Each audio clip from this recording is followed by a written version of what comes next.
nap. I just want fish and chips and a half-hour sleep. I completely understand, man. My name is Manny. I'm part of the Post-Credit Scene Podcast in collaboration with NNESAGA. I'm here to talk to you about Gangs of London Season 3. Thank you so much for your time, for having me, and just have this conversation quickly. First of all, congratulations on another series, extending your longevity within acting. Absolutely a brilliant actor throughout your career. I want to quickly ask you, coming into the world of Gangs of London, it's no small feat. Especially playing Marion's brother. How was it like stepping into that role with that level of intensity?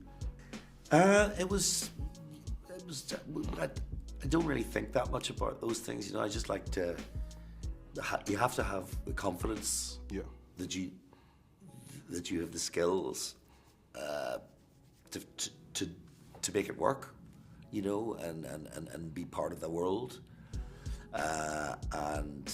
You know, make an impression and not stand out as a bad actor. Yeah. But it is. It's just you gotta have the confidence. The same as every show. You go into a new show, especially if it's been running before and you're new to it.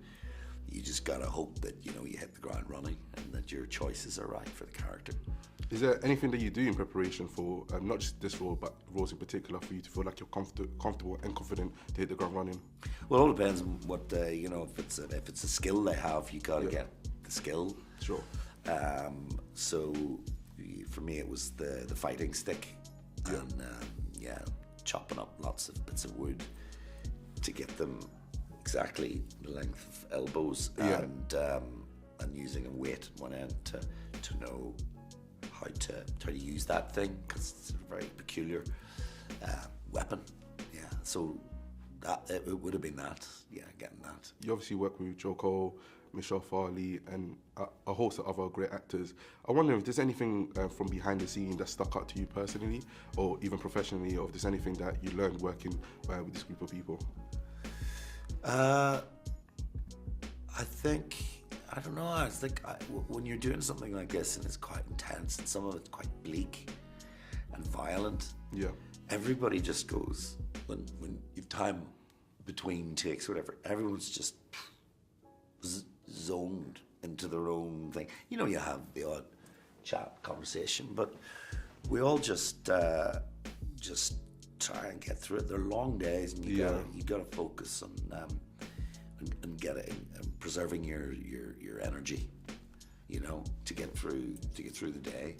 So there's a lot of patience involved, and they're a patient bunch. I learned, that they're very good at hanging around, because there's a lot of hanging around for big set pieces, So yeah. Yeah, I can imagine. How are you able to keep focus, I guess, if you're taking such long breaks and you're hanging around? How do you keep focus to jump back into that role? I actually don't know. Okay. It's a kind of it's just always in your head. And like, I don't do a lot of chatting between takes, because I'm trying to focus on the scene. After the scene, I'll talk away, but between takes, it's all about don't let the ball drop, because you may have done one angle, but now you're going to do the reverse, so it's not over. And so it's just, I power nap between every setup, literally 5 minutes I'll go, and then because I'm thinking it through in my head what I did, and then by the time I'm not asleep, but my heart rate, everything slows down. So that's how I deal with it, because it's relentless. Some of these shooting days, it's really tough work. Yeah, I can imagine. I was going to ask you the final question. Is there any particular scene within the show that you're most proud of, that you were part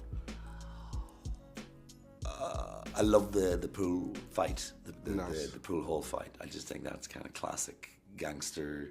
Yeah, it's just crazy. Two guys walking in to a pub full of 40 people and just creating mayhem. That was fun. I can imagine. Yeah. Okay. Thank you very much for your time. Thank you. I appreciate it. Enjoy your fish and chips. Thank you. And have a good day, man. Thank you very much.